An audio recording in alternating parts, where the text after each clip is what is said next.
Así que bueno, comenzamos y de última, bueno, después lo que quieras agregar vos desde el punto de vista epidemiológico, Sí, obviamente que, bueno, voy a mostrar pantalla.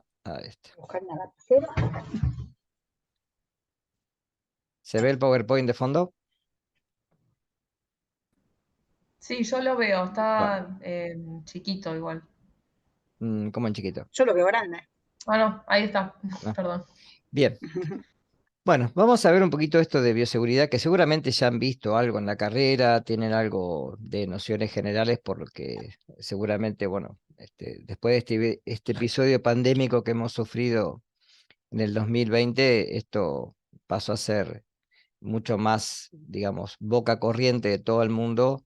Pero bueno, hay ciertos aspectos que tenemos que tener nosotros como empleados de salud, o prestar más atención porque justamente nos toca muy de cerca esto, ¿sí? Bien, vamos a ver qué es bioseguridad, cómo, de cuándo data esto y cuáles son las normas que tenemos que tener en cuenta. Bien, primero, qué es la bioseguridad? Mediante ciertos protocolos, ¿sí? Se han establecido normas. Esas normas lo que tienden es a prevenir justamente no solo el contagio de los pacientes, ¿sí? A través de, por ejemplo, ustedes seguramente deben haber escuchado hablar de Semmelweis, ¿sí? En algún momento de la carrera, si cursaron salud pública seguro, y si no en alguna materia, seguramente se ha hablado de este médico que estuvo frente a una infección nosocomial con respecto a las parturientas y pudo frenar la infección puerperal a través del lavado de manos con lejía de sosa, o sea, con una solución alcalina. Y esto justamente es uno de los principios que tenemos que tener en cuenta.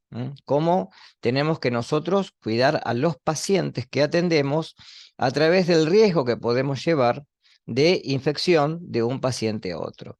Tal vez no en laboratorio es una moneda corriente, esto aunque sí puede pasar, sino fundamentalmente desde el punto de vista de enfermería o desde el punto de vista de los médicos que atienden a los pacientes, ¿sí? Pero además, por otro lado, ¿sí? Fíjense que nosotros como actores de salud tenemos que tener mucha precaución de no infectarnos, ¿sí? Con microorganismos o partículas infectivas que puedan tener los pacientes que atendemos. De ahí que, fíjense, que primero, la bioseguridad es un derecho, primero de la población, ¿sí? Fundamentalmente porque hablamos de episodios que puedan darse, como se dio esta pandemia, de esta patología que se llamó COVID, y que de alguna manera, fíjense que a través de un mecanismo muy sencillo, que es solamente tocar una superficie, es decir, trabajar con fomites, ¿sí? O con las microgotas que surgen del estornudo, de la expectoración, de la tos, que de alguna manera, fíjense que a nivel poblacional esto fue un requisito principal para poder evitar la infección antes que hubiera vacunas, ¿sí? Por otro lado, es un derecho también de los pacientes, porque lo que dije recién, ¿sí? Los pacientes que están internados o que acuden a un lugar digamos, a una guardia, por ejemplo, o los pacientes que van a atender ustedes para hacer extracciones de sangre, tienen que tener de alguna manera la seguridad de que no se van a llevar alguna infección a través del contacto con superficies, etcétera. Fíjense que, por ejemplo, después voy a traer más acotación esto, ¿no? Pero la infección nosocomial, es decir, lo que uno llama infección intrahospitalaria, es una infección de que, además de que es recurrente y que generalmente hay un bajo porcentaje que es muy complicado y difícil de eliminar, es algo que tenemos en consideración cuando hablamos de infecciones nosocomiales, ¿sí? Esas infecciones que generalmente son microorganismos resistentes o multiresistentes, que se van a encontrar en distintas superficies, pueden estar en el agua, una pseudomonas, por ejemplo, ¿sí? Y que de alguna manera son microorganismos que a veces necesitan un tratamiento especial, como por ejemplo antibióticos de otra selección, porque pueden ser resistentes a ciertos antibióticos base que ya prácticamente no les hacen ningún efecto, ¿sí? Y por esto, que también los trabajadores que manipulamos muestras biológicas tenemos que tener mucha precaución con los tipos de accidentes que se pueden dar en el laboratorio, ¿sí? El accidente más común de todo esto, ¿cuál es, chicos? Para nosotros. ¿Cuál es el accidente más común que nos puede ocurrir? Cuando hablamos de accidente, hablamos de un evento Eh, que se puede prevenir, pero que todavía muchas veces lo tenemos como, creo que Andrea, ¿Puede la ser el clase derrame de pasada, algún líquido biológico? mm, más fácil que eso.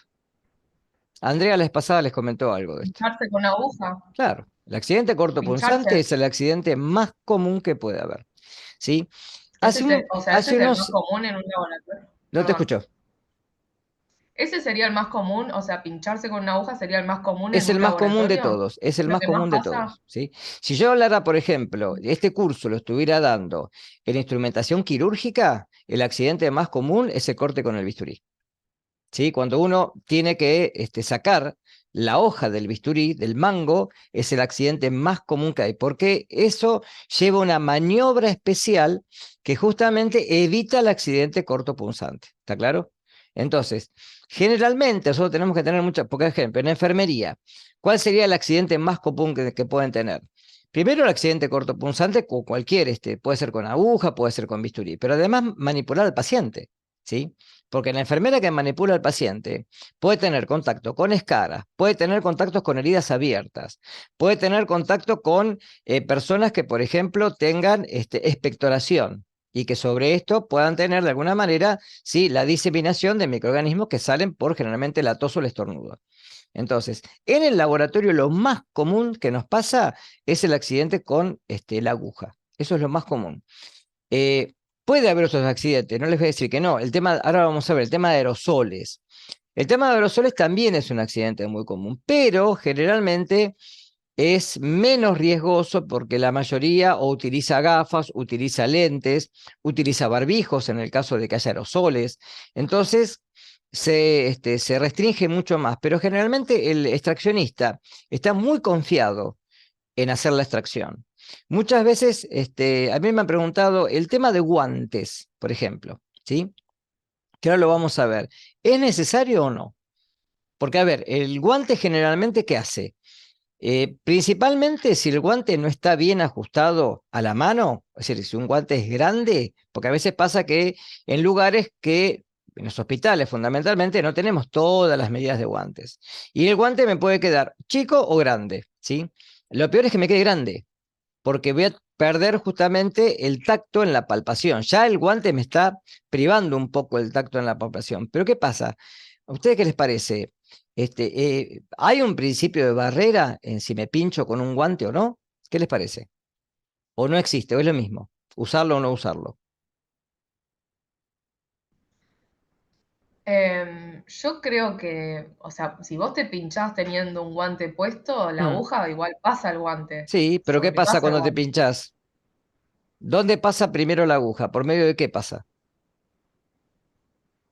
y por Antes el de la piel. guante. Por el guante. ¿Y el guante qué tiene? Claro, Látex, claro, ¿sí? sí, sí, Y es la verdad. Es como superficie que de látex se va a quedar en las paredes de la aguja y va a minimizar el daño. ¿Está claro? claro. Entonces, ¿usar guantes? Sí.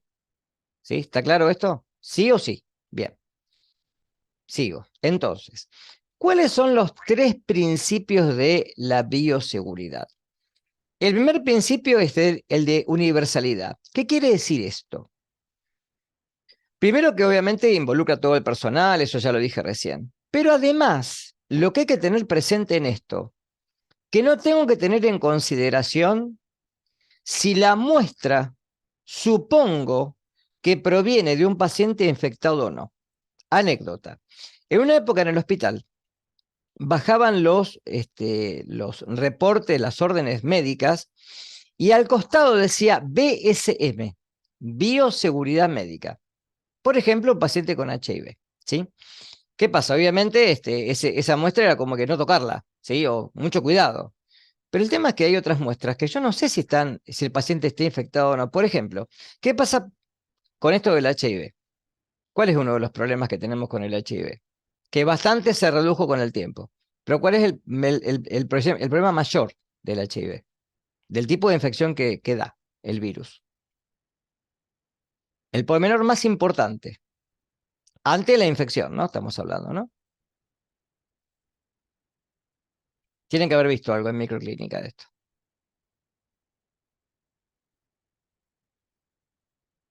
A ver, tiene que ver con el periodo en el Sí. cual... Sí, a ver, dale, Clara. No, perdón. Sí. Porque no sé a qué ibas con la pregunta. O sea, Por que. ejemplo, yo recibo una orden de un paciente, no dice nada, ¿sí? Sí. Bueno, y tengo otra que sí dice. Bueno, ¿Las trato pero distintos? Es la pregunta. no, las tratás de la misma manera. Pero ¿por qué? Justamente en esto que te estoy diciendo yo. Y porque vos no sabés o sea, si el paciente, por ejemplo, en la orden no le pidieron una No, no, no determinación de importa la HIV o una orden, no importa intoxicación. la orden, no importa la orden, no Bueno, pero importa la digamos, orden. no sé, no sabés si tiene HIV o no. Pero ¿por qué no Vos tenés que sabes? ¿Por qué no sabes? Ustedes y recuerden no que el sé, HIV si tiene un no tenés periodo de ventana antecedentes. bastante grande. Ese es Ah, el problema. tiene que ver con eso. Exactamente. Tiene PD con el periodo de ventana. ¿Está? Entonces, Mm. una muestra que llega al laboratorio, cualquier muestra de lo que sea, ¿sí? Tiene riesgo biológico. Sí o sí. ¿Está claro esto? ¿Sí? Y no importa si es HIV, hepatitis B, hepatitis A, lo que sea, toxoplasmosis, no importa, ¿sí? Yo tengo que tener en consideración que yo sospeche o no que el paciente está infectado, la tengo que tratar de igual manera. Eso es importante. ¿Está claro? Es decir, que la bioseguridad vale para cualquier muestra. No es que tengo que tener mayor precaución con la que me dice bioseguridad médica. No, las tengo que tratar a todas iguales. Tengo que tener precaución con todas, ¿sí? Bien. El segundo principio, y fundamental, utilización de barreras. Recién mencioné una, guantes descartables, ¿sí? Antiparras. En el caso de, por ejemplo, trabajar en lugares como donde hay aerosoles, microbiología, por ejemplo, porque ustedes queman el ANSA y cuando flamean el ANSA, eso despega un aerosol. Entonces, tener mucho cuidado, hay que trabajar con barbijo, hay que trabajar con antiparras o con lentes, y en el caso de que se pueda, laboratorios generalmente lo tienen, lo que son las camplanas de flujo laminar, ¿sí? Que eso generalmente me deja trabajar en un ambiente que es estéril, por lo menos para el operador. ¿Está claro esto? ¿Sí? Y además eso hace de que se puedan evitar accidentes, fundamentalmente, ¿está? Ahora vamos a ver un poquito del tema del accidente, ¿sí? Y luego, el tercer principio es el de decontaminación y descarte, que es uno de los principios que a veces no se tiene en cuenta, ¿sí? Creo que no sé si lo comenté en esta clase, pero por ejemplo, agujas que se tiran, ¿sí? Se descartan, no en un descartador de agujas, sino en una bolsa. Entonces, el pedal de limpieza viene, levanta la bolsa, la toma de abajo y se clava la aguja en la mano, ¿está? Y ahí es peligrosísimo, porque no se sabe la fuente, no se sabe de quién es, ¿está claro? No sé cuál es la fuente del cual proviene esa aguja. ¿Estamos hasta acá? ¿Con los tres principios? Son, ahora voy a extender un poquito más con esto, ¿no? Pero por lo menos para que vayan teniendo en cuenta qué es. Bien. ¿De dónde surge todo esto? La Organización de Naciones Unidas, ya hace muchos años, ¿sí? Clasifica a los microorganismos y formas infectivas en distintas clases y habla de sustancias que pueden ser tóxicas o pueden ser infecciosas, ¿sí? Entonces, ¿qué tipos de agentes biológicos tenemos que nos puedan infectar? El común denominador son las bacterias, ¿sí? ¿Por qué el común denominador? Primero, son los microorganismos que se replican, que tienen su potencial dentro de muchas sustancias, fundamentalmente en las sustancias que tienen materia biológica, porque utilizan esto como un sustrato, ¿sí? Yo, por ejemplo, que doy microbiología de alimentos en FASTA, ¿sí? Esto es muy común de que las bacterias que penetran por el tracto digestivo generan fenómenos que pueden ser de intoxicación alimentaria o de infección, que puede ser una toxoinfección o una infección propiamente dicha, ¿está?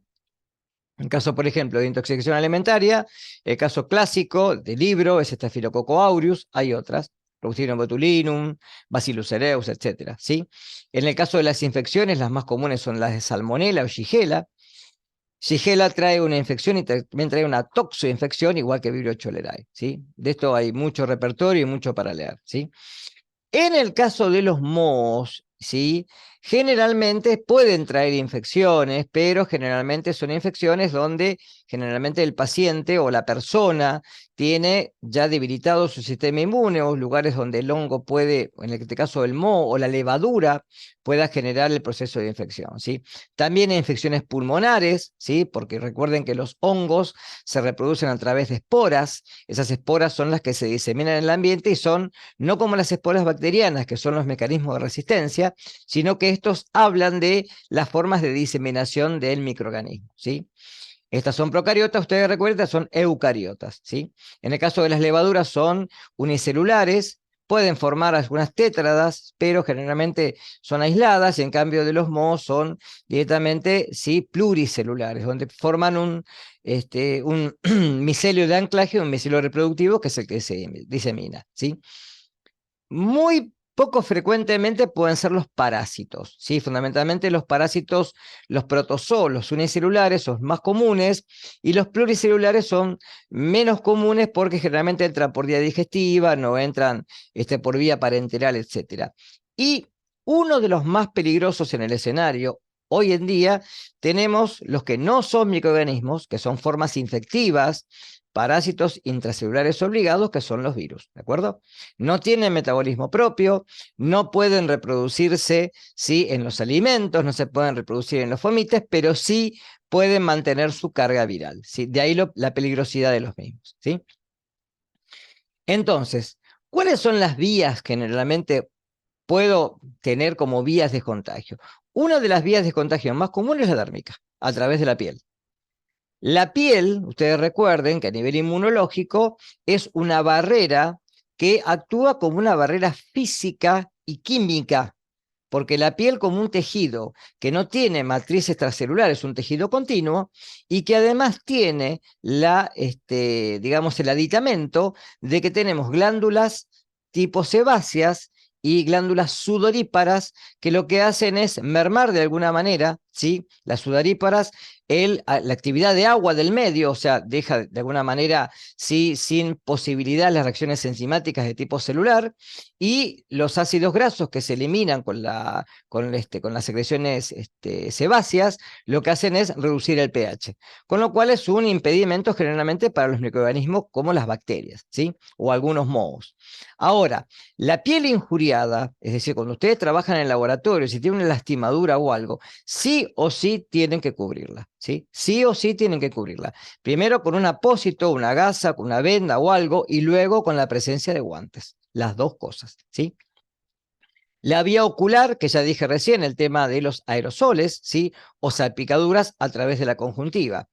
Y otra vía muy peligrosa es la vía parenteral, vía por sangre o vía de mucosa. Es decir, ustedes recuerden que nuestro sistema inmune, que se divide en específico e inespecífico, las barreras primarias son la piel, las mucosas y ciertos actores o efectores que son generalmente los macrófagos y los micrófagos, ¿sí?, que son los que son la primera línea de defensa, totalmente inespecífica, nos van a defender igual, sin tener particularidad de la gente en común, pero de alguna manera son barreras que son bastante efectivas.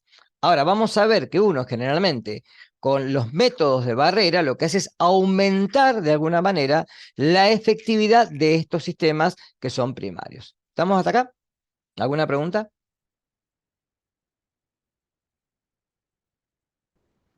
No, ¿Ninguna? por mí no. Ahí vieron mordeduras. Ustedes decir, ¿y por qué mordeduras en el laboratorio? Le sacan sangre a un paciente pediátrico, ¿sí? Lo están teniendo. Y el paciente pediátrico se da vuelta y los muerde en el hombro, ¿sí? A mí me pasó. O les muerde la mano, también. Entonces, sí, puede haber mordeduras. ¿Mm? Bien, ¿estamos hasta acá? Bien. El CDC, el Centro de Control de Enfermedades Infecciosas, que figura en Atlanta, en Estados Unidos, clasifica a los agentes patógenos de acuerdo a una peligrosidad. A ver, pregunta. ¿Cuál es la diferencia entre patógeno y virulento? ¿Quién me puede decir? A ver, Clara o Keila. Tomen la palabra, ustedes no hablo todo yo. Vamos, tiren, total acá no estamos tomando examen, estamos viendo qué saben, qué es lo que adquirieron Bueno, hasta si no ahora. están tomando examen, entonces contesto. No, dale, dale. Eh, bueno, lo que yo pienso, Mm. la diferencia entre patógeno y virulento, que patógeno se refiere a un microorganismo que puede generar una patología en el organismo y virulento es digamos, cuánto daño puede producir en el...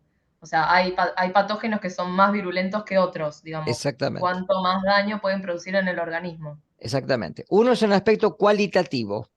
¿Es patógeno o no es? ¿O es aprófito? ¿Está claro? Eso no es cualitativo, ¿sí? Después, la virulencia viene de la mano de el carácter agresivo de ese microorganismo dentro de un huésped susceptible, ¿está claro? Por eso hay cepas que son más virulentas que otras, ¿está claro esto? Bien, entonces, dicho esto, grupo de riesgo 1, riesgo individual y poblacional bajo. Son generalmente microorganismos que no causan una gravedad en la enfermedad, salvo siempre tenemos que tener cuidado cuando hablamos de esto en las personas que tienen algún trastorno del sistema inmune, ¿sí?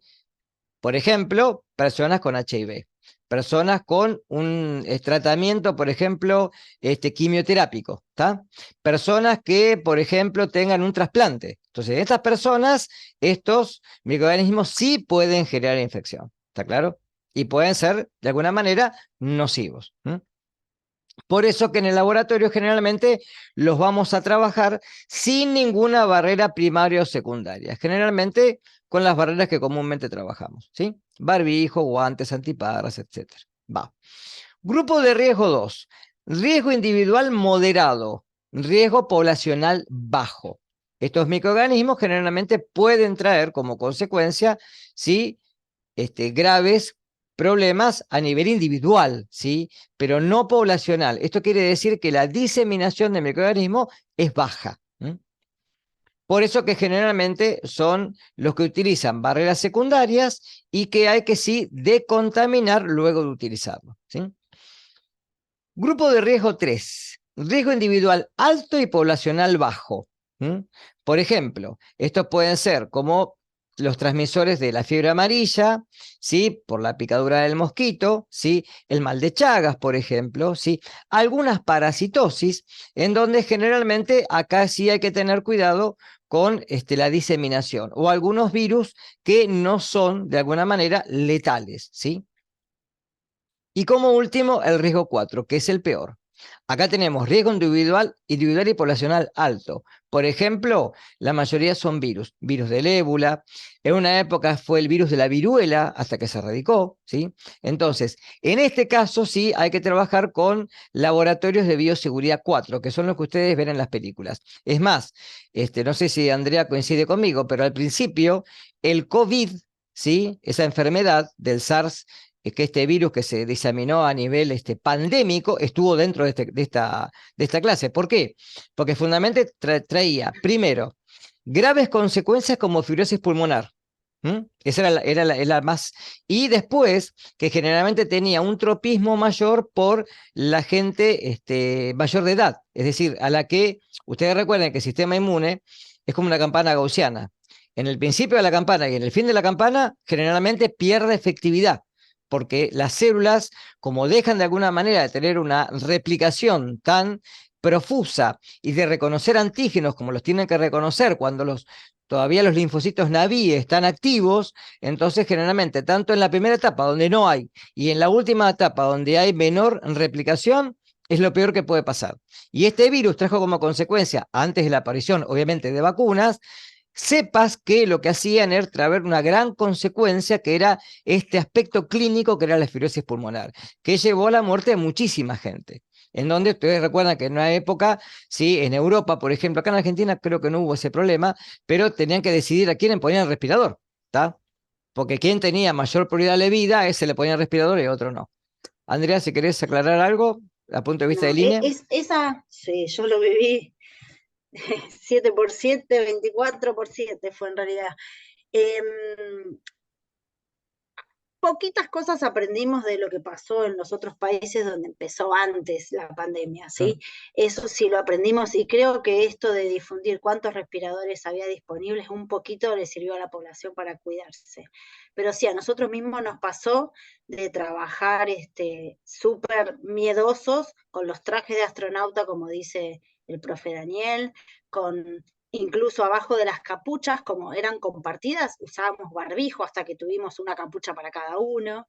E incluso cuando esas muestras ya estaban procesadas, que lo habrán visto en microbiología, hay que extraer el ácido nucleico, como es ARN positivo. Yo cuando tenía que hacer las PCRs y trabajar con ese ARN, yo usaba doble guante, barbijo 3M, a pesar de estar en una cabina de bioseguridad clase 2, que son de lo más seguro, digamos, valga la redundancia. Así que bueno, después aprendimos, cuando se estudió mejor este virus, cuando se comprendió mejor toda la situación, hoy sabemos que si bien la vía de entrada es respiratoria, no es un virus respiratorio común y corriente, no es que tiene tropismo por el sistema respiratorio en sí, sino que genera una enfermedad inflamatoria sistémica. Claro. Y todas estas neumonías que decían los médicos, ¿cómo era? Vidriado, imagen esmerilado, decían, esa fibrosis que dice Daniel, en realidad es una mezcla de fibrosis debido a la reacción inflamatoria equivocada que generaban esos huéspedes. Pero bueno, tuvimos que aprender sobre la marcha. Pero bioseguridad siempre, desde ustedes cuando empiezan a trabajar en el laboratorio, si les habilitan nada más que suero, si nunca están en contacto con el paciente, estos cuidados los tienen que tener siempre. Uno no sabe qué tiene el paciente que tiene enfrente, si tiene trato, no sabe lo que tiene esa muestra que está manipulando, y una gota de suero te puede entrar en el ojo si no usas antiparras. Yo sé que a muchos les encanta la microbiología, les gusta más que nada la bacteriología, y yo no tengo visto muchos bioquímicos o técnicos de laboratorio que utilicen barbijo a la hora de sembrar una muestra y utilizar el ANSA, como vos decías hace un ratito. Yo creo que nadie. Y muy poca gente utiliza cabina porque hoy en día los laboratorios se equiparon, consecuencia de la pandemia, y muchos tienen cabinas de bioseguridad que antes no tenían. Y cometen el error a veces de prender un mechero dentro de la cabina. Eso no se debe hacer nunca. Entonces están, bueno, el mechero afuera, el mechero adentro altera toda la circulación de aire Claro. y altera el filtrado. Esas cabinas tienen unos filtros especiales que aseguran que todo lo que está en el interior está estéril y que no salga nada peligroso al exterior. Son esas cabinas, no sé si las tienen vistas o vieron en la facu, en alguna materia, esas que metemos las manos y nada más que las manos, ¿está? Así que bueno, mucho cuidado. Y después lo que vos decías, Daniel, a nosotros nos hincha mucho la encargada de repartir entre comillas, equipo de protección personal, porque por ejemplo, ella nos anota a veces, hay listas personales, y te anota que retiraste 2 cajas de guantes. Y yo justo tuve mucho trabajo de computadora y no estuve tanto en mesadeo. No pongas que yo saqué guantes, ¿no? Que si no la RT no te cubre, ¿viste? Entonces hay un lío bárbaro ahora con esto, porque la RT ahora resulta que te cubre si vos demostrás que utilizaste equipo de Claro. protección personal. Y digo, pucha, pero yo ahora tengo que andar salteando el cable de los que están en la obra, que atraviesa un pasillo donde yo voy con muestras, y que tiene que ver una cosa con la otra. Pero bueno, cada lugar de trabajo es un mundo, y sí o sí, acuérdense, el equipo de protección personal, si no se los dan, lo piden, si no se los dan, lo consiguen, pero cuídense. No va a faltar quien les diga, pero tranquila, nunca pasó nada, nunca pasa nada. Ustedes trabajan de manera segura, ¿sí? Claro. ¿Se entiende esto? Bien, entonces, acá está la campana que les decía Andrea, ¿sí? Estos son los tipos de flujo laminar que existen, ¿sí? Estas cabinas de posibilidad generalmente lo que hacen es, uno trabaja en la cabina y como les decía Andrea, acá lo que circula es aire estéril. Entonces siempre hay que tener mucha precaución y mucho cuidado cómo uno utiliza la cabina y fundamentalmente, si las cabinas existen, hay que usarlas, ¿sí? No hacer las cosas fuera de la cabina. Bien, Profe, ahora una donde comienza... pregunta. Sí, Esta clasificación de los grupos sí. también tiene en cuenta si existe vacuna, ¿no? para los obviamente. microorganismos. Sí, y además otros microorganismos que ya han sido erradicados, como por ejemplo la viruela, ¿sí?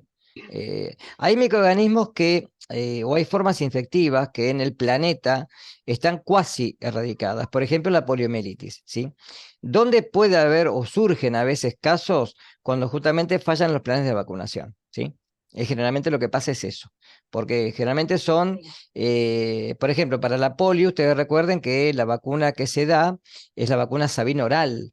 Y yo leí un reporte hace unos años atrás que se estaba tratando de hacer la combinación de la vacuna Sabin oral junto con la Salk, que era la vacuna a virus atenuados con formalina, ¿sí? Que era otra forma de preparar digamos, la vacuna. Y esta combinación, en teoría, daba mejores resultados, pero no sé qué habrá quedado eso. Pero la vacunación tiene que Perdóname. ser, sí, sí, Igual Andrea, no pasa tanto por eh, la vacunación. ¿Qué pasa? Como con la tuberculosis. Si vacunamos a un inmunosuprimido y das la vacuna a virus atenuado, ese huésped va a sufrir una infección, claro, aunque no se enferme de manera muy manifiesta, y el virus va a replicar en un inmunosuprimido, quizás, y se elimina por materia fecal. Entonces todavía hay reservorios de polio claro. y está la OMS a full vigilando, qué sé yo. Pero bueno, la clasificación de los gérmenes es una cosa. Por ejemplo, COVID se trabaja en bioseguridad 2, aunque ya existe la vacuna.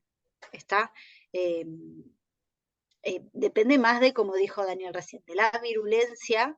¿Mm? O del efecto de ese germen, porque por ahí estamos todos vacunados y surge una variante nueva Claro. y es lo mismo que la nada misma. Entonces se trabaja igual, estemos vacunados o no, exista vacuna o no, esté erradicado o no, es un tema. ¿Mm? Sí, por ejemplo, para hepatitis B. Para hepatitis B, nosotros tenemos que tener todas las vacunas, ¿sí? Independientemente de que, digamos, de que te puedas, de alguna manera inocular con algo, la vacuna la tenés que tener, ¿sí? A ver, ustedes recuerden que la vacunación lo que hace es generar en el sistema inmune un mecanismo de defensa adaptativo, ¿sí? Que dependiendo de la respuesta del huésped, porque también acá hay mucha variabilidad biológica, es la cantidad de defensas que podemos llegar a tener y el tiempo. Por eso muchas vacunas hay que dar refuerzos, ¿sí? Fíjense que hace muy poquito tiempo, antes de la pandemia por COVID, surgieron casos de sarampión. Y hubo que empezar a vacunar con sarampión a los chicos porque hubo brotes y evidentemente cuando pasa una cosa así hay que vacunar. ¿Tá? Bien, ¿dónde empieza todo esto? Ustedes fíjense que a nivel mundial nosotros hemos tenido primero epidemias, bueno, de viruela que son las más antiguas, ¿sí? Es un virus que hace muchos años que se conoce, ¿sí? Y después tuvimos las epidemias de cólera. Ustedes recuerden que, por ejemplo, si tuvieran a John Snow, que es el padre de uno que diría la estadística dentro de la epidemiología, ¿sí? En Londres él trabajó con 5 epidemias de cólera, ¿sí? Y el cólera es una toxoinfección que puede ser muy grave. Un paciente puede llegar a perder hasta 20 litros de agua por día, ¿sí? Y morir de alguna manera de un choque sistémico por falta justamente de este elemento importante. ¿No? Entonces, a través de todo esto y fundamentalmente a través de la pandemia de SIDA, que comenzó alrededor de los años 80, ¿sí?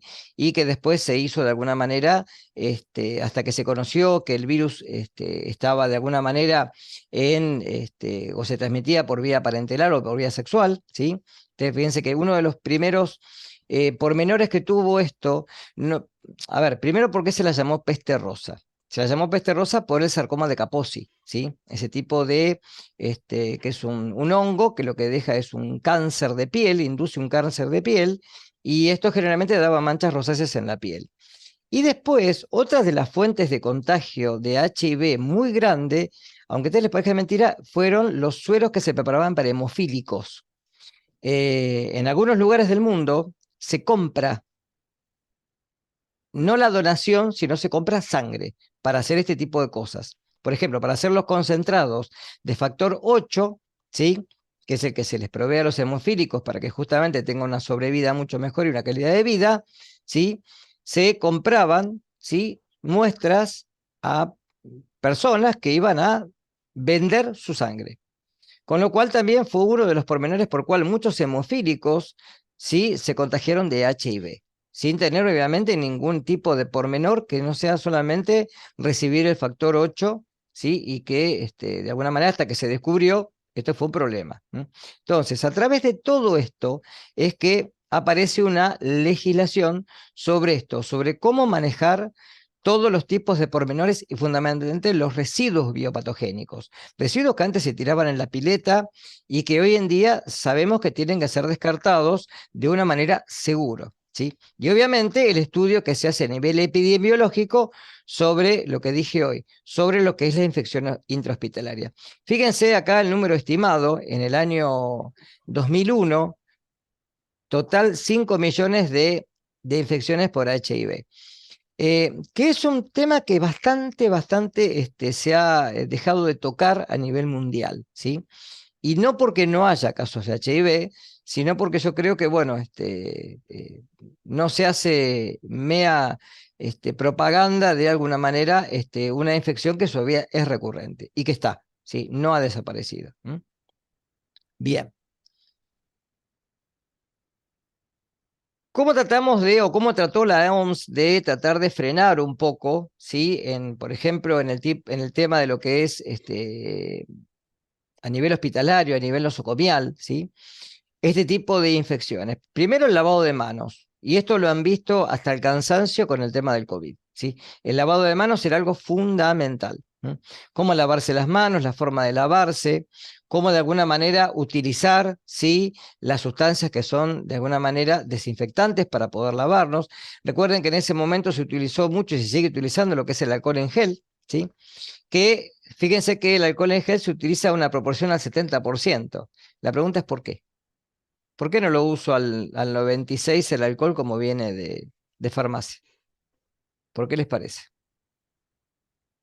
Que utilizo un alcohol con menos cantidad de alcohol, que le pongo agua o gel, que es lo mismo. Lo estoy diluyendo. ¿Por qué les parece? Vamos, tiren opciones. Aprovechen, ¿eh? Aprovechen que Vamos. somos pocos y podemos pensar. Esto se lo preguntaron a mi nena en la escuela, ¿podés creer? Vamos, Clara, tiren una idea, a ver. ¿Por qué lo uso al 70 y no al 96, 95, 96% que viene el alcohol de farmacia? Puede ser porque es igual de efectivo, o sea, no hace falta No, si lo hacer uso al un... 96 no es efectivo. No me sirve. Puede ser porque, voy a tirar una idea, no, Dale. porque deshidrata el alcohol, el 96% te deshidrata la piel y entonces es como No, menos efectivo. no. No. A ver, supongamos el caso del COVID. Es un virus envuelto. Tiene membrana. ¿Sí?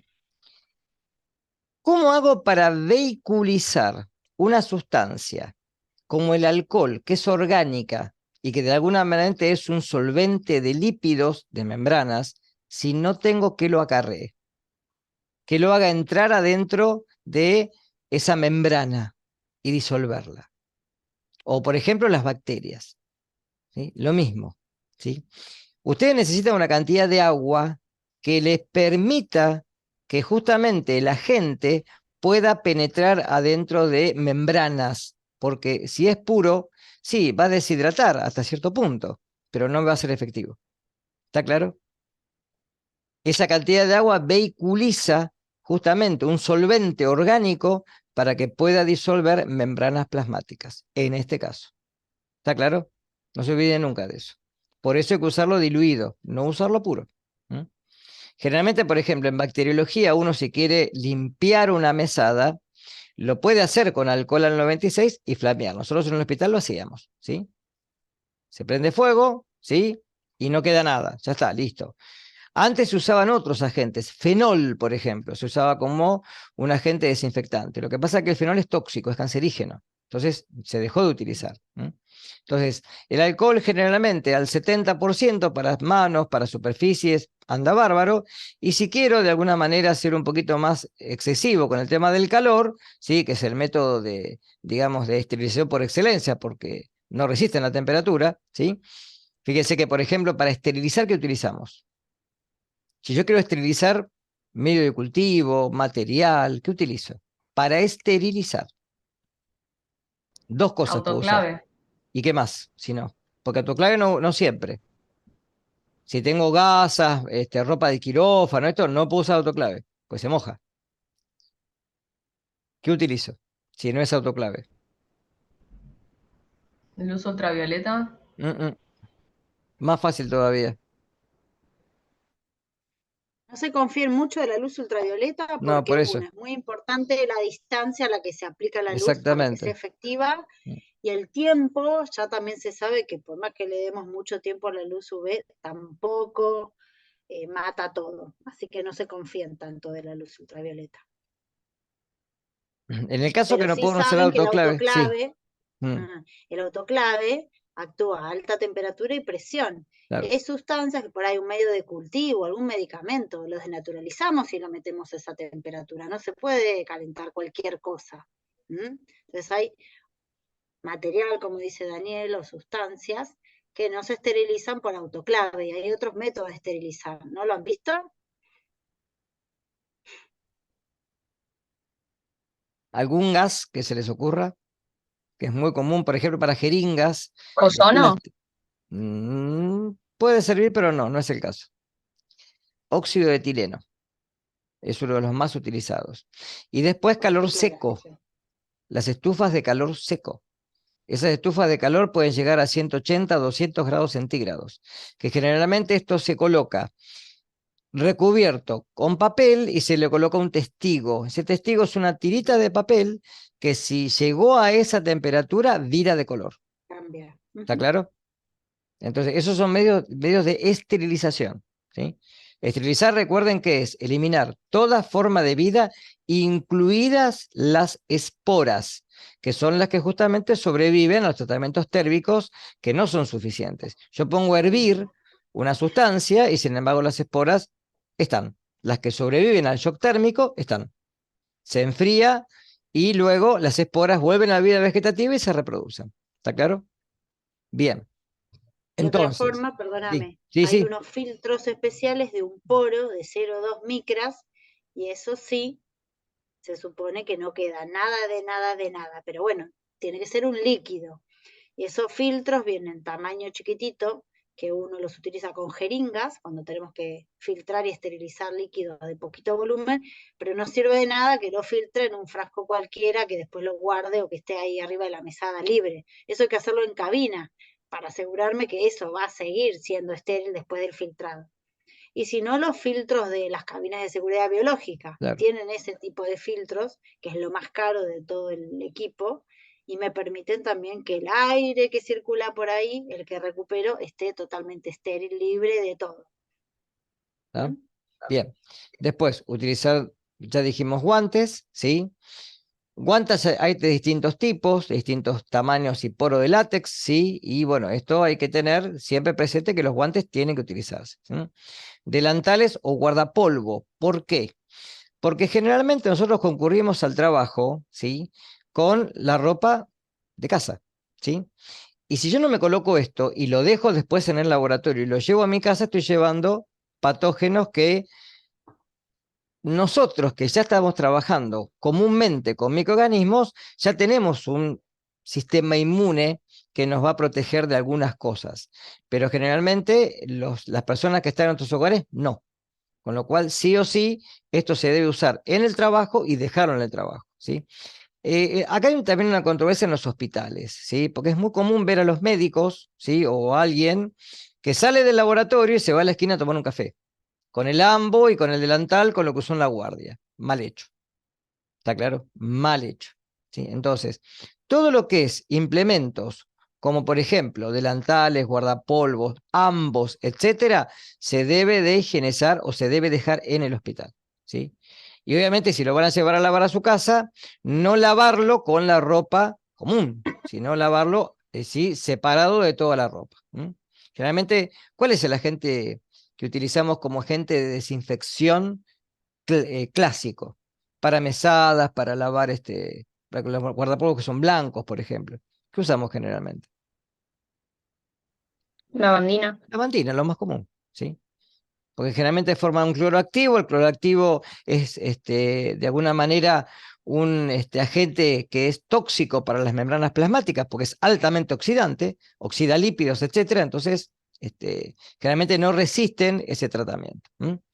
Nosotros, por ejemplo, en alimentos recomendamos mucho clorar los alimentos. Los alimentos que se van a consumir crudos, verduras, etcétera, ¿sí?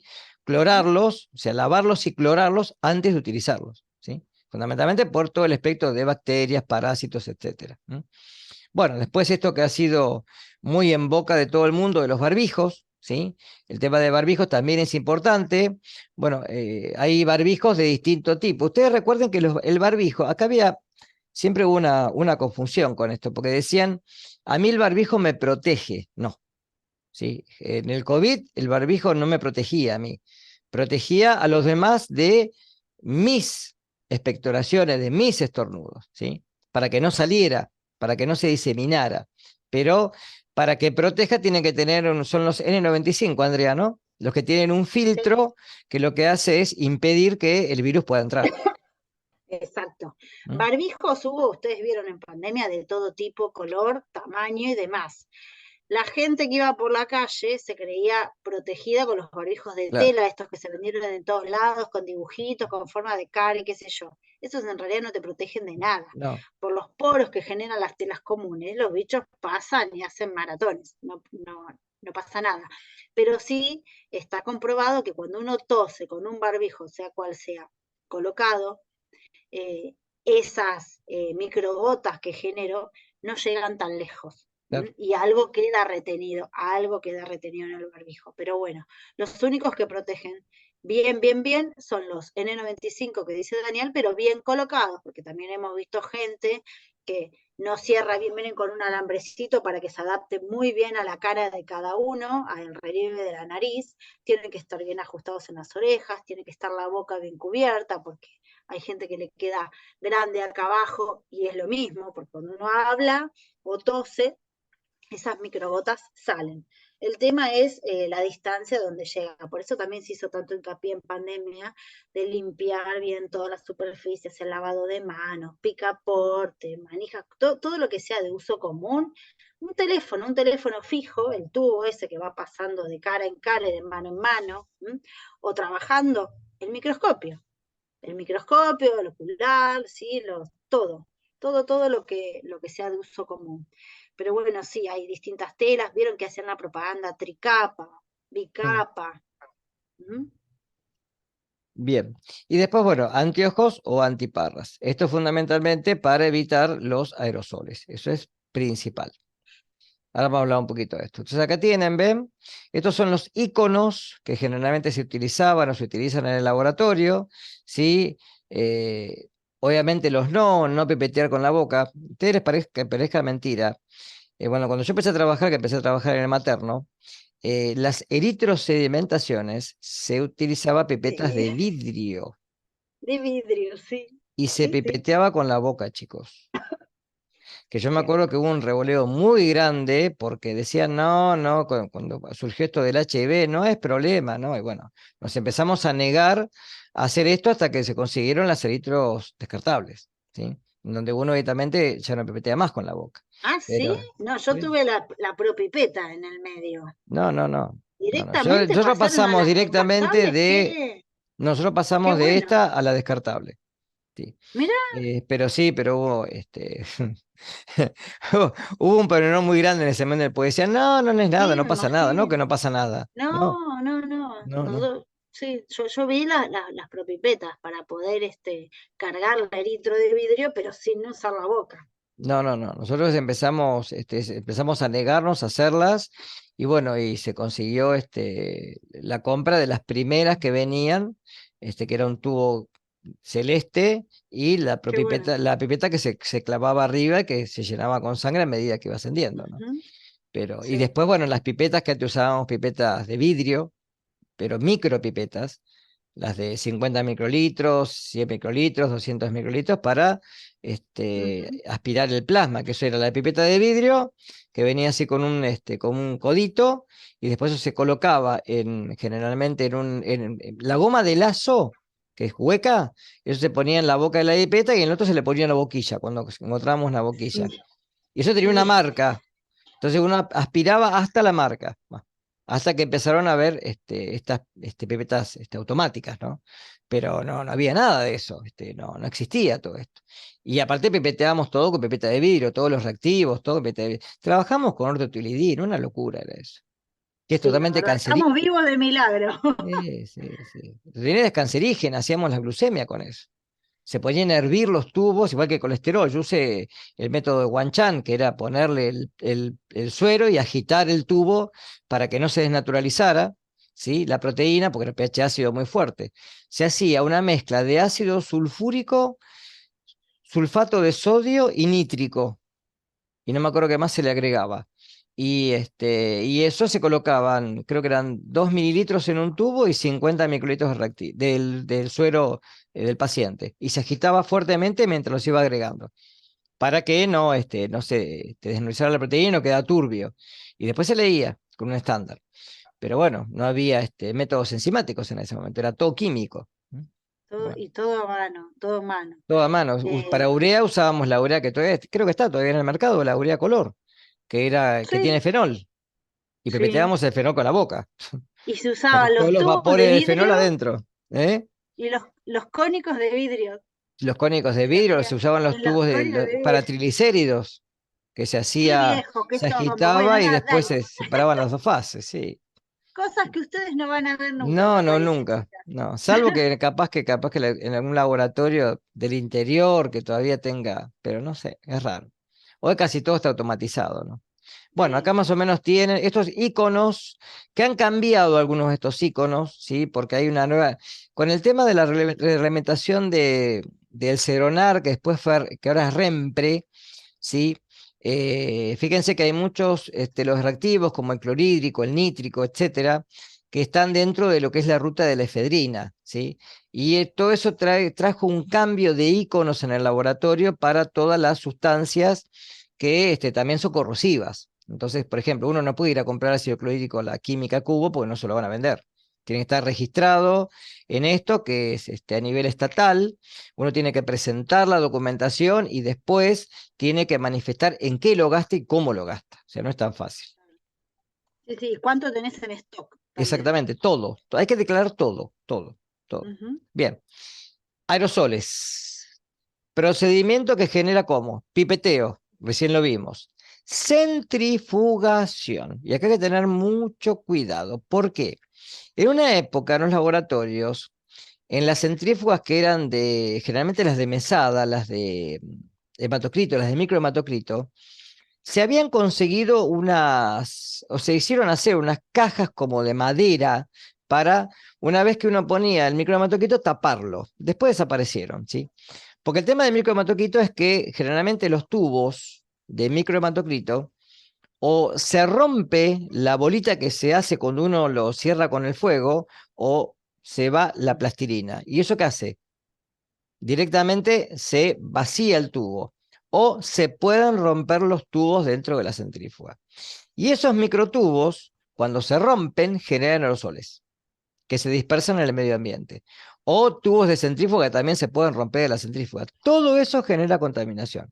Entonces hay que tener mucho cuidado con eso. ¿Tá?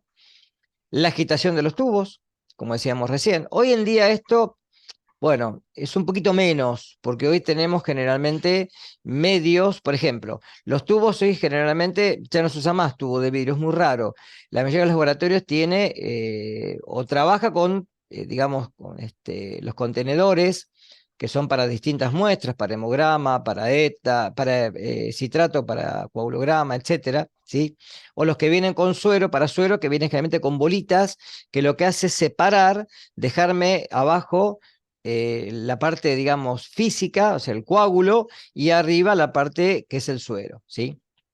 Por eso generalmente esto está un poquito más ayornado, igual que los que utilizan Vacutainer. Entonces todo esto generalmente hoy está más contenido. El tema de homogeneización de muestras, como dije hoy, la incineración de las ansas que genera aerosoles, ¿sí?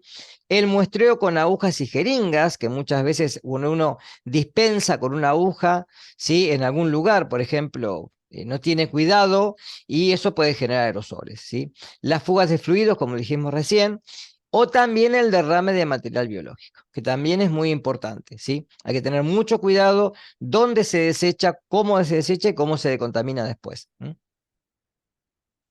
Precauciones generales, generalmente lo que hay que tener mucho cuidado es que dependiendo del área, hay áreas que pueden ser más peligrosas que otras, ¿sí? Como dijimos recién, lugares donde, por ejemplo, haya microorganismos que sean más virulentos que otros. Entonces, un acceso restringido justamente a personas que no tienen que estar en esa área. El lavado de manos, que ya lo dije hoy, ¿sí? El tema de utilizar los elementos de protección personal, la higiene fundamentalmente dental, la limpieza de mesadas, la limpieza de también equipamiento, porque todo el equipamiento también, por ejemplo, un equipo de un hemocitómetro, ¿sí? O un coagulómetro, ¿sí? Que de alguna manera está midiendo muestras biológicas. Se rompe algo adentro, hay que limpiar todo. Hay que tener mucho cuidado con todo ese tipo de cosas, ¿sí? Y obviamente lo último es el descarte de material biológico. ¿Cómo descartarlo? ¿Dónde descartarlo? ¿De qué manera? ¿Qué empresa se lo lleva después? Porque esa es la otra, ¿sí? Generalmente todo esto trae como consecuencia que el material de alguna manera tiene que ser decontaminado.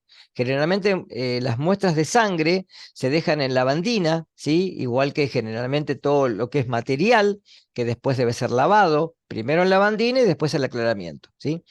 Y esto hace de que mucho material no sea reutilizable. Por ejemplo, hoy en bacteriología y microbiología se utiliza mucho material descartable. Antiguamente no. Las placas, por ejemplo, de Petri, antiguamente usábamos placas de Petri de vidrio y hoy generalmente se usan placas descartables de plástico, ¿sí? Igual que los tubos, ¿sí? Los tubos también, generalmente se usa tubo de vidrio. También piensen que en esto, chicos, hay una cuestión de costo. Muchos laboratorios, por ahorrar, obviamente, un gasto oneroso, lo que hacen es reciclar el material, ¿sí? Que, bueno, no está mal siempre y cuando se tomen estas consideraciones como imprescindibles, ¿sí? Si no, hay que tener mucho cuidado con todo el material que uno maneja. Sí, Andrea, ¿querés decir algo? No, no, me estaba acordando de esto del material de vidrio plástico. En mi época, cuando empecé, el que trabajaba en la guardia tenía que lavarse su material. Y era todo de vidrio, era todo de Mm, vidrio. Después, bueno, empezamos con el plástico y ventajas y desventajas, ¿no? mm, Como todo, pero en cuanto a la seguridad es mucho mejor y si alguna vez tienen que trabajar creo que en la Pueyrredón siguen utilizando material de vidrio, por lo que recuerdo de algunas presentaciones finales de compañeras, compañeros de ustedes de, de camadas anteriores. Eh, Mucho cuidado con todo y eh, ya les van a enseñar, pero cuando descarten, no es tan sencillo a veces como decir, bueno, listo, esta sangre que me sobró va a la bolsa roja. Hay lugares que son más estrictos y es lo correcto. Esa sangre que me sobró en la jeringa va a un descartador con lavandina para inactivar primero esa sangre antes de hacer la disposición claro. final de los residuos, ¿sí? Y así con muchas otras cosas. ¿Sí? Mm. Bien, por eso la gestión adecuada de los residuos. Hay empresas que lo que hacen es retirar el material, ¿sí? Y después ellos se ocupan de decontaminarlo. Evitar, obviamente, como les dije hoy, el contacto con heridas. Siempre, además del guante, trabajar con apósitos o con algo que me cubre la herida hasta que de alguna manera yo esté seguro de que esa herida está cicatrizada y que no es una puerta de entrada, una vía de entrada. La precaución, obviamente, con vidrios rotos. Generalmente cuando, a ver, trabajar con material de vidrio tiene este problema, se rompe. ¿Sí? Es lo más común, ¿sí? Que estemos trabajando, que se caiga en la pileta, cuando lo estamos lavando con el mismo cepillo, lo podemos perforar, porque el cepillo recuerda que tiene la punta que es el cepillo, pero atrás tiene un alambre. Y generalmente si uno no Sí. tiene cuidado, lo que hace es perforar el tubo, ¿sí? Que también es peligroso porque después va a poner la sangre dentro de ese tubo.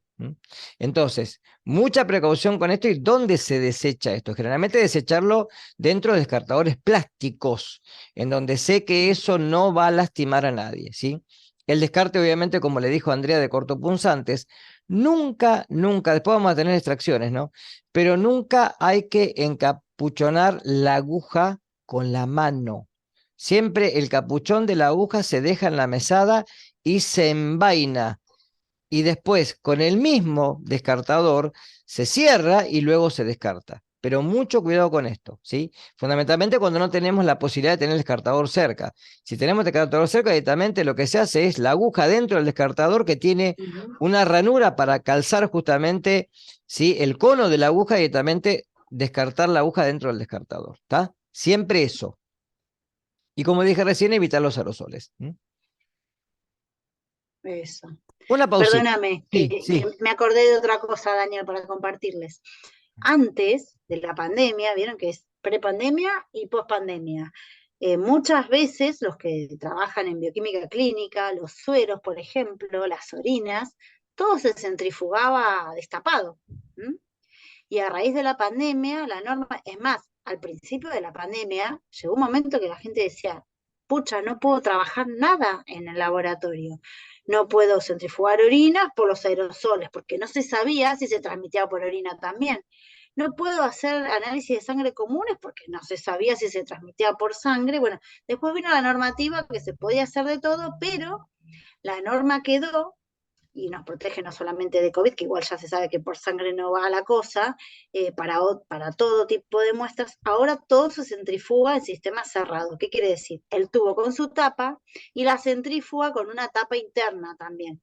Las centrífugas grandes, muy pocos tienen estos que vienen con la tapa interna, Claro. pero si todo se centrifuga a sistema cerrado. Es más, los protocolos, si los buscan seguro hay un montón, dicen que hay que esperar 5 minutos antes de abrir la centrífuga una vez que paró. ¿Está? Todo esto para minimizar los riesgos de exposición ¿a qué? Aerosoles. Aerosoles. ¿Mm? Se me estaban durmiendo. ¿Está? Bueno, ya van a ver cuando empiezan las prácticas, cada laboratorio tiene sus normas, pero bueno, estas son pequeñas cositas que les damos nosotros para que tengan como herramienta y la idea es que les sirva para trabajar en cualquier lugar. Esto es como el ABC de lo más importante de lo que tengo que hacer, para cuidarme yo, en principio, ¿sí? Bien. Algo que a veces no tenemos en cuenta. ¿Qué es el riesgo biológico? Primero, ¿qué es riesgo? ¿Sí? Cuando uno le da riesgo, habla de la posibilidad o probabilidad estadística de que ocurra un evento. Eso es un riesgo, ¿sí? Entonces, ¿cuál es la forma de poder prevenir los riesgos? La única forma de poder prevenir el riesgo es saber que el riesgo está. ¿Y cómo lo puedo prevenir? Entonces, esto no es nuevo, esto es muy viejo. Cada empresa, y dependiendo de justamente la labor que tenga el operador, evalúa un potencial riesgo. Pero que solamente ese riesgo puede ser de alguna manera notable si lo denunciamos. Eso es principal. ¿Por qué? Las empresas que se ocupan de mantener de alguna manera este tipo de eventos son las ART, aseguradoras de riesgo laboral, que son seguros, ¿sí? Es decir, por ejemplo, Provincia Seguros, que se ocupa de seguro de auto, seguro de vivienda, tiene una división que es ART Provincia Seguros, ¿sí? La Caja Seguros, exactamente lo mismo.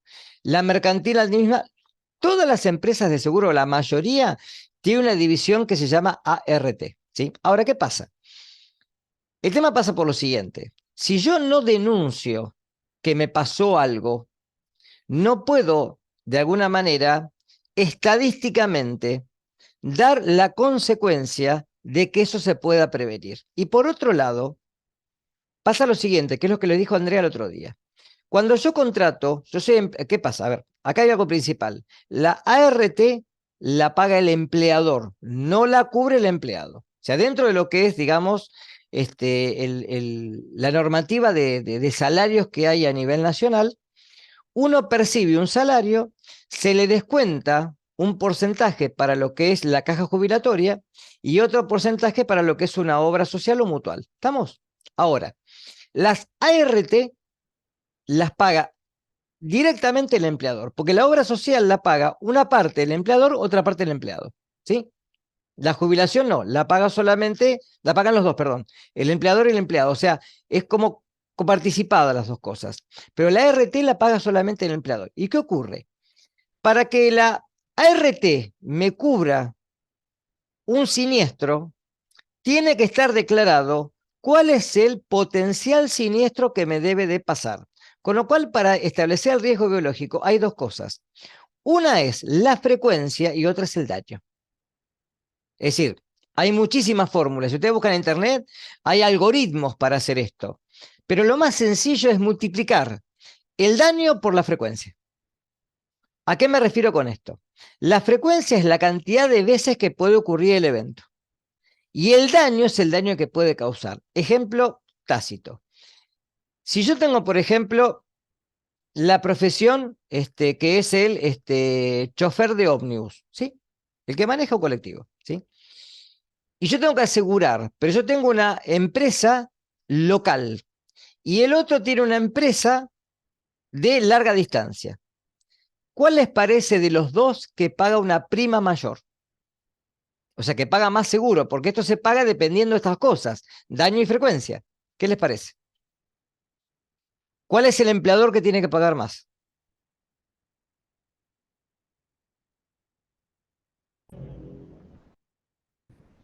El de larga distancia. Exactamente. Porque Tiene más posibilidades de... a pesar de que la frecuencia es menor, el daño es mayor. ¿Está claro? ¿Se entiende eso? Entonces, es lo que decía el otro día Andrea. ¿Qué pasa? Si la universidad toma un seguro, pero no verifica cuál es la casuística del seguro y qué es lo que el seguro me va a cubrir, es como en el auto. Yo contrato un seguro contra robo, tercerio, incendio, responsabilidad civil y no contrato con granizo, me agarró una pedra de granizo y no me lo va a cubrir. ¿Está claro esto? Entonces, siempre hay que leer en esto la letra chica, es muy importante. Porque sobre esto generalmente es lo que después nos va a cubrir la RT si nos llega a pasar algo en el trabajo. ¿Estamos? ¿Sí? Y acá está lo que les dije hoy. ¿Estamos? ¿Se entendió esto? Eso es importante, ¿eh? Bien, dos cositas. Biocontención. Perdóname, Sí, que estaba hablando sola, no me di cuenta del no. micrófono. Por eso es tan importante tener bien en claro qué seguro tenemos, con qué cobertura contamos, porque después vienen los problemas. No es lo mismo ser una secretaria o una administrativa de un laboratorio que estar todo el tiempo en la trinchera con muestras biológicas, con pacientes y demás. Hay que informarse bien y tratar de contratar lo mejorcito. No vamos a trabajar nada más en un lugar donde lo peor que nos puede pasar es caernos y doblarnos el pie, ¿está? Entonces, ojo con eso. ¿Está? Aunque eso también está cubierto. ¿Está? Nosotros tenemos. Claro, pero nos dimos Claro, cuenta que lo que nos cubría era más o menos claro, esto, bueno, por nada eso. más. Claro, lo que pasa es que les está cubriendo lo que es el daño menor. Les está cubriendo la parte de, de esto, de bioprotección. Claro, Claro. exacto. Eso es lo que pasó. Y por eso también es tan importante. ¿Vieron cuando te roban varias veces que después tu seguro te dice, bueno, listo, ya no te cubro más, buscate otro? Bueno, esto es parecido. Si alguien, porque una cosa es un accidente, pero otra cosa es que alguien sistemáticamente se está accidentando, es que está haciendo algo mal. Entonces, a veces te hacen sentir como un delincuente a la hora de renovarte. Nosotros todo el tiempo te hacen análisis, ven si usás equipo de protección personal, ven cómo trabajás, dónde trabajás y cumplís con la normativa, porque si fallás en alguna de esas cosas, después no te cubren y te quedaste solo. ¿Mm? Es más, fíjense que, por ejemplo, si yo, por ejemplo, ¿no? Tengo la mala suerte de pincharme con una aguja, ¿sí? Entonces, me van a pedir, después de las 48 horas, hasta las 48 horas, un análisis de HIV a mí. Y si tengo la fuente, a la fuente. ¿Por qué?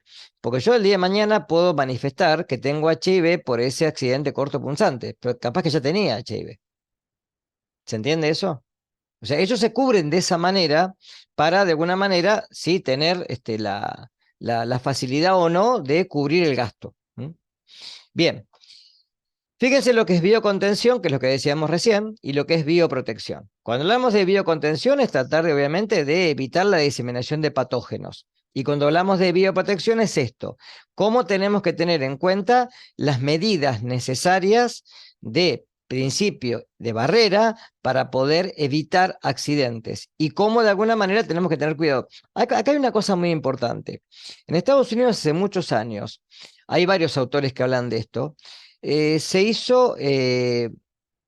hicieron varios trabajos con relación a la rotación de empleados dentro de un sector, ¿sí?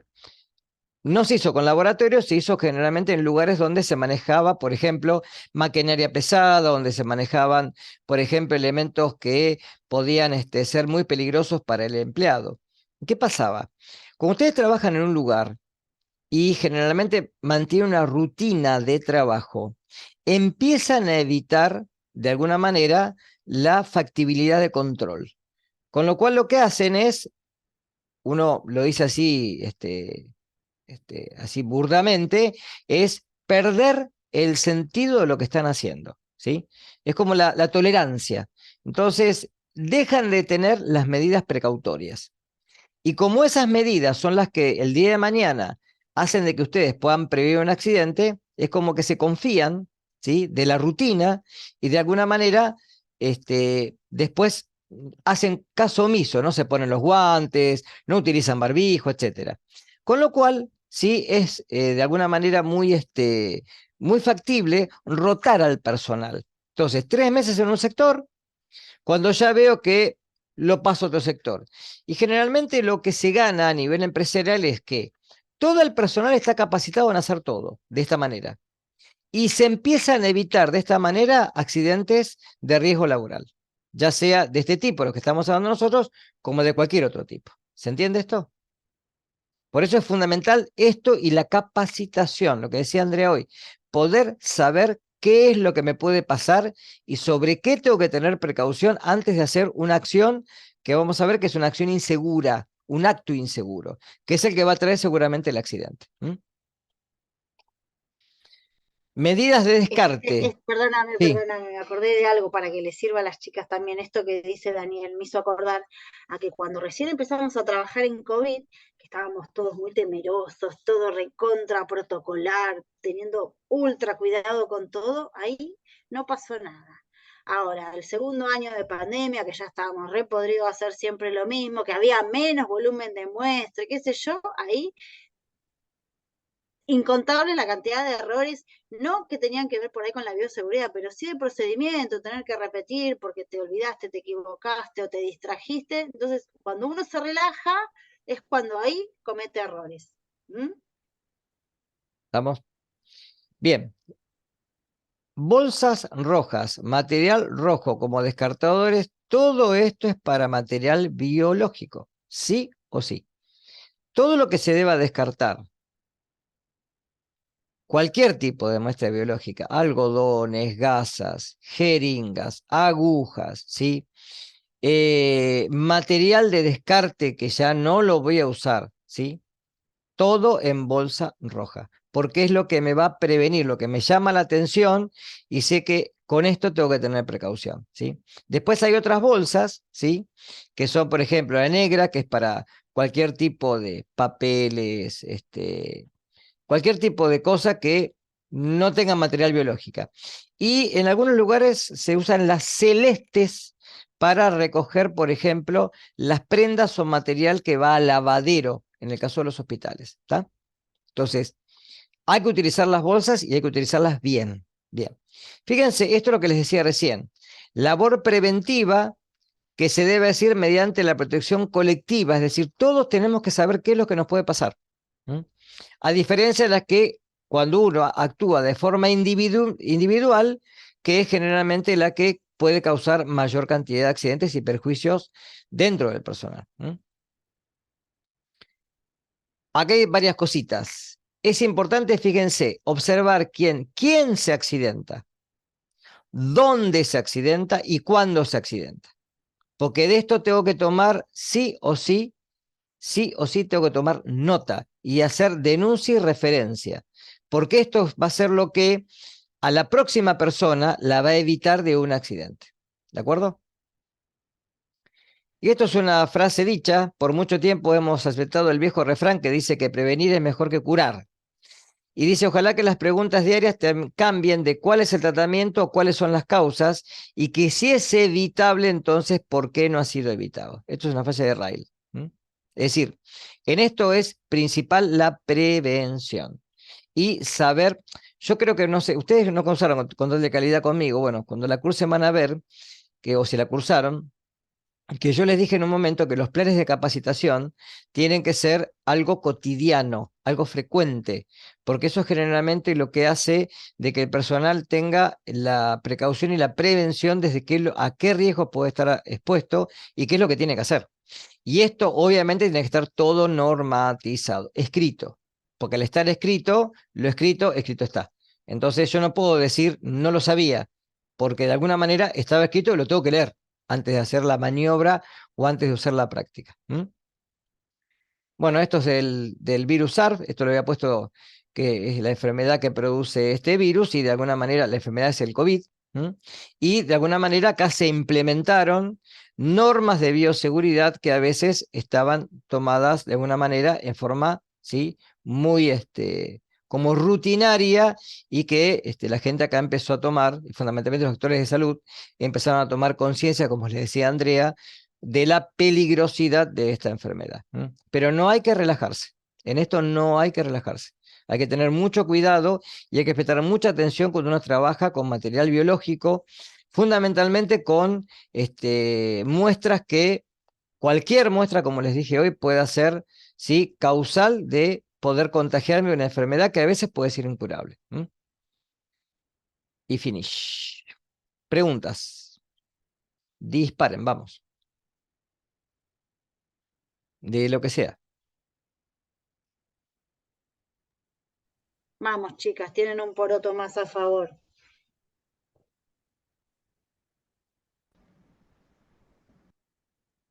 Vamos, pregunten lo que sea. ¿Tiene que ser de esto particularmente? De lo que sea. Porque, bueno, no, yo quería saber, porque ustedes habían dicho que había que tener ciertas vacunas para estar en los laboratorios, y creo que en algún laboratorio había que tener la vacuna de la gripe. No, no es en algún laboratorio. Yo en la planilla de prescripción se las puse. Son las vacunas obligatorias para personal de salud. No es en algún laboratorio. Ah, Yo lo está que bien, dije está es bien. que algunos laboratorios, o sea, yo me tengo que quedar tranquila de que ustedes están vacunados antes de ir a hacer las prácticas, ¿sí? Pero en algunos laboratorios, además de mi palabra, mi compromiso de que tienen hecho el trámite y el alta del seguro de que están vacunados, me piden los comprobantes de vacunación. Por eso les dije que vayan buscando todos los papelitos, porque según donde les toca rotar, por ejemplo, el HPC o el SEMA, se los piden. ¿Está? Claro, está bien, sí, Pero sí. eso es universal. Personal de salud.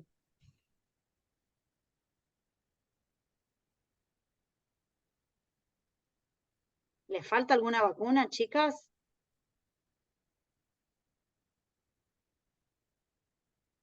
Bueno, yo la vacuna de la gripe no me la di, por eso preguntaba.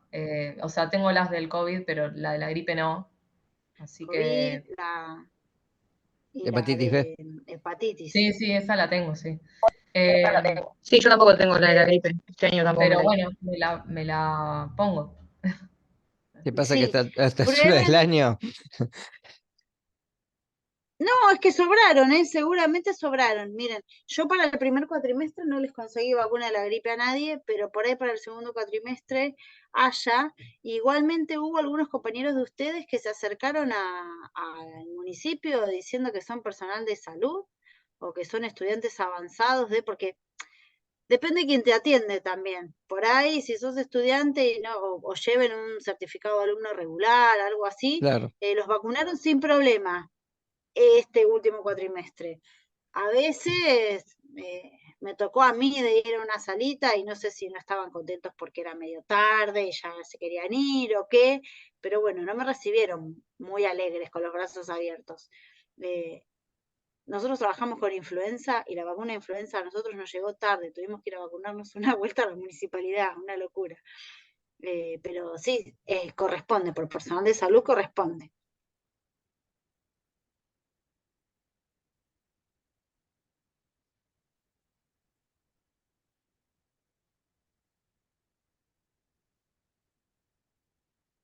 Yo no puedo ver si están...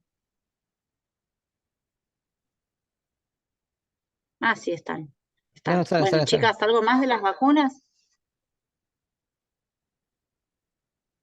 No, yo quería saber eso particularmente. Bueno, entonces me pongo en campaña para ya Mm. esta semana Sí. vacunarme. En el centro número 1, seguro. Seguro que hay. Y si no, cualquier cosa me escriben, me mandan un mail y veo si quedaron en el INE vacunas disponibles para la gripe para que se las apliquen ahí. ¿A las dos les falta la vacuna de la gripe? Sí, a mí también. Bueno, ¿ves? Entonces, chicas, bueno, el año pasado me hicieron lo mismo. Si yo en la planilla de prescripción pongo, si tienen las vacunas reglamentarias y les detallo bien cuáles, no me pongan sí. No me pongan sí, porque ahora se tienen que vacunar y tienen que pasar mínimo 3 semanas, igual está en trámite el seguro, todavía no lo tienen. Pero en caso de que ya tuvieran el lugar asignado y el seguro dado de alta, ustedes no pueden comenzar las prácticas porque no están Claro, no tiene vacunadas la de la vacuna. gripe. ¿Mm? Así que ojo con eso. Ojo con eso. Así como están, ya les digo que en el SEMA y en el HPC no entran. No entran porque les está faltando eso. Hoy es lunes. Esta semana, porfa, pónganse campaña a ver si la consiguen y si no, yo voy a averiguar si quedan y cuántas quedan para que se puedan vacunar de la gripe.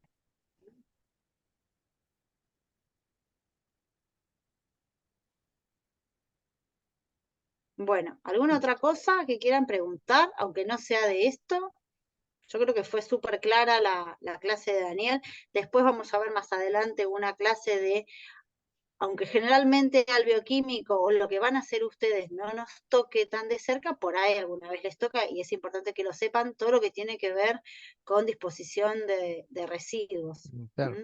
Imagínense todos los residuos que genera el laboratorio, desde las agujas sucias, los envoltorios limpios, los bidones de los autonalizadores, los reactivos que sobran, porque por ahí terminamos un kit y queda algo de líquido, qué bolsa va, qué hay que hacer con eso, cómo es la disposición final, qué se incinera, qué no, eso después lo vamos a ver.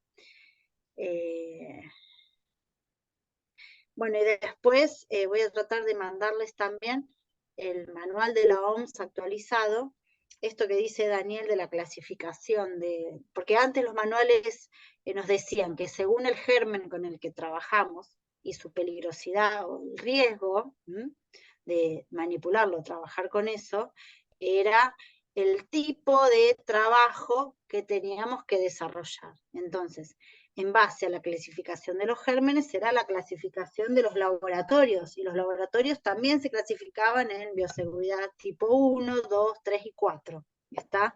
Pero como les estamos explicando desde un principio, uno va a trabajar con un paciente o con una muestra biológica y no siempre vamos a tener en claro qué tiene esa muestra o qué tiene ese paciente. Hay que trabajar igual. Entonces ahora lo más actual es basarnos en, como explicó Daniel, los riesgos y tener en cuenta la probabilidad que eso ocurra. Y para que lo entiendan recontra fácil, nosotros siempre damos un ejemplo pavo, que es, por ejemplo, viene un malón de perros y se nos viene encima y vienen corriendo. O sea, el peligro es el perro que viene corriendo como loco y que te puede morder. Ese es el peligro. Ahora, ¿qué riesgo tengo yo de que me pasen por encima y me coman entre todos? Si hay una reja o una valla o si no hay nada. ¿Entienden? Y con la pandemia también aprendimos que uno puede tener un laboratorio muy seguro, con unas instalaciones súper espectaculares, y que si pongo a trabajar ahí personal que no está capacitado y no está bien formado, los accidentes ocurren igual. Entonces, es lo mismo que, como dice el dicho, mono con navaja. ¿Está? Puedo tener mi traje de astronauta, puedo tener mi cabina de seguridad biológica, y si no la sé usar, meto la pata, y el peligro lo tengo ya, ni golpeó la puerta. ¿Entienden, chicas? Entonces, ustedes siempre cuando vayan a los laboratorios, súper cuidadosas, ustedes ya saben que con guante, ustedes ya saben que mucho cuidado con las agujas, sobre todo las usadas. Ojalá que si se pinchan alguna vez sea con una aguja nueva, sacándole el capuchón y nada más. ¿Ah? Tienen que aprender a manejarse en el laboratorio, organizarse, su sector de trabajo, a tener cuidado, primero por ustedes y segundo por el resto. ¿Qué más, Daniel? No, no, por hoy por lo menos no. Después, no sé, después que ellos cuando roten en los laboratorios que vean estas cosas y que tomen nota de estas Claro. cosas. Eso es fundamental. Ujú. Que después en campo vean cómo se trabaja. Y bueno, sí, es cierto, cada laboratorio tiene su manejo distinto, ¿no? No todos trabajan igual. Sí. No, no todos trabajan igual de bien ni igual de mal, porque por ahí van a ver algo que no es correcto o que va en contramano de lo que les decimos nosotros, tampoco para que digan, ay, no, así no se hace, pero que lo tengan en cuenta y que lo analicen y que Mm. ustedes no lo repitan. Eso, como les decía hoy temprano, hay laboratorios que siguen usando material de vidrio, cuando ya la lógica es abandonarlo al Claro, vidrio. exactamente. Hay laboratorios que siguen teniendo mucho papel. Yo he visto fotos de alumnos anteriores que han hecho la presentación final, que hacen como sanguchitos de la orden médica con la placa de bacterio ya crecida, y van haciendo así para después informarle, y ese papel que estuvo en el laboratorio mezclado con colonias, con cultivos positivos, va a las manos de una administrativa. Eso es un asco. Yo, a mí me trae a alguien eso así y renuncio, aunque sea el único trabajo que tengo de administrativa en un laboratorio. Eso es inmundo. Eso también, bueno, y siempre, como dice Daniel, está todo escrito. Hay normativas, no solamente los protocolos de trabajo, es decir, para seguir o poder reproducir una técnica y trabajar en laboratorio. Todo lo que tiene que ver con la legalidad, que nosotros siempre le esquivamos porque no es nuestro fuerte, no es lo que más nos gusta, si no hubiéramos estudiado derecho, pero es como la Constitución, está de nuestro lado, y si nosotros no sabemos qué está escrito ahí, no sabemos cómo defendernos o cómo cuidarnos. Entonces, tiene que tener siempre presente toda la normativa. Y hay mucho escrito y mucho cambiando en cuanto a el trabajo en los laboratorios. ¿Qué es competente para nosotros? ¿Qué no? ¿Cuál es nuestra responsabilidad? ¿Cuál es la responsabilidad del empleador? Así que bueno, de leer no dejamos nunca. Mm. Bueno, y esto de la bioseguridad, como las inmunizaciones son bastante universales, es universal. Esto rige siempre y se va actualizando. ¿Tá? Cuando no se conocía el ébola, cuando no se conocía el COVID, cuando había tantas cosas que no se conocían, se trabajaba de diferente. Antes el laboratorio eran 2 pruebas de unos médicos antaño, y después esto fue evolucionando y se empezó a normatizar y evolucionó tanto que hoy hay un montón de especialidades de laboratorio y maneras distintas de trabajar, pero la bioseguridad es universal, chicas, eso no se lo olviden nunca, nunca.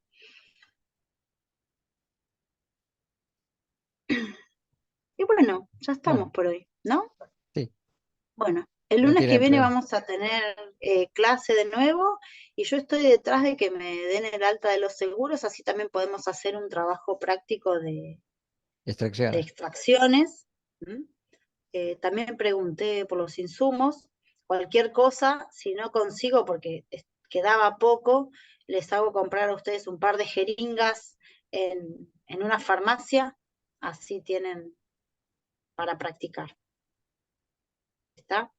Tenemos un laboratorio reservado para los lunes, no todos, pero bueno, nos vamos poniendo de acuerdo con la otra Mm. gente que ya está ocupando las instalaciones.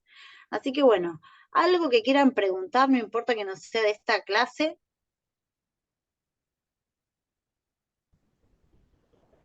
Yo no tengo ninguna pregunta, Ah, pero yo, No, no, yo tampoco. sí. bueno. Bueno, prométanme que van a ver si se pueden vacunar de la gripe esta semana, porfa, transmítanselo, igual después lo voy a poner en el grupo a sus compañeras. Y no me acuerdo cuándo era la fecha. Esta semana había finales. No creo, ustedes que se conocen Sí, con sus compañeros, ¿saben de alguien que se vaya a sumar a esta cursada? ¿O vamos a hacer así nosotros poquitos? Solo ustedes. No, yo no conozco a nadie. Nadie que De esté la no, no, yo esperando comunidad. tampoco. recibir algo. Bueno, bueno, van Bueno, a sobrar lugares, por suerte. Van a tener para elegir dónde para hacer las elegir, claro. prácticas. Sí, sí. Bueno. Bueno, chicas, Bueno, buenísimo. Nos vemos el lunes que viene, después les volvemos a mandar el link y ya vamos a ir organizando las etapas hacer- presenciales. ¿Mm? Bueno, genial. después les dejo ¿Sí? el link de la clase para que lo puedan ver, ¿sí? Y el PowerPoint para que lo tengan también, ¿sí? Buenísimo. Genial. ¿Eso lo mandan por mail? Profe, gracias.